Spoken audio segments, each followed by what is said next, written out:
د کمال خان بند اوبه د ایران په لوري خوشي شوې دي.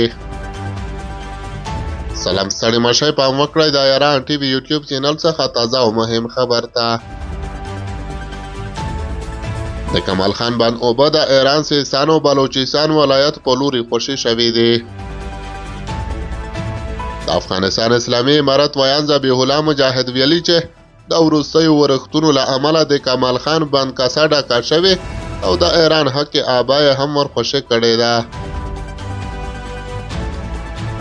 د هلمند له سینده د ایران د حق آبا تامینول له اسلامي امارت د ایراني چارواکو یوه جدي غوښتنه وه، هغه مسله چې په دې وروستیو کالونو کې د کابل او تهران ترمنځ د ناندریو د زیاتېدو لامل هم شوې ده.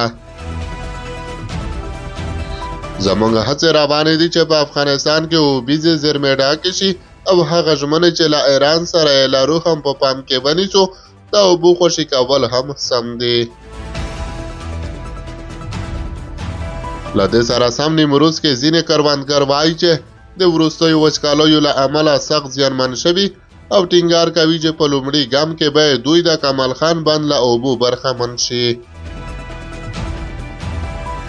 په نیمروز کې کروندګر احمد خان وایي لومړی دې موږ ته اوبه راکړي، کله چې زموږ کښت او کرنه وشي اضافه اوبه دې بیا ګاونډیو ته ورکړي، موږ د هغه مخه نه نیسو. د اقتصادي چارو شنونکی فهیم هم په دې هکله څرګندوي چې اوس چې اسلامي امارت حکومت د دې پرېکړه کړې چې یوه اندازه اوبه د ګاونډیانو ته ورکړي، ګاونډیانو ته د اوبو ورکړه باید د یو سیاسي او اقتصادي معادلې پر بنسټ وي چې د افغانستان د خلکو حق هم ضایع نشي. د افغانستان او ایران ترمنځ د اوبو تړون په 1951 لمریز کال کې د موسی شفیق او د ایران د لومړي وزیر امیر عباس ترمنځ لاسلیک شو چې د دغه تړون له مخې افغانستان باید په هره ثانیه کې ایران ته 26 متر مکعب اوبه ورکړي.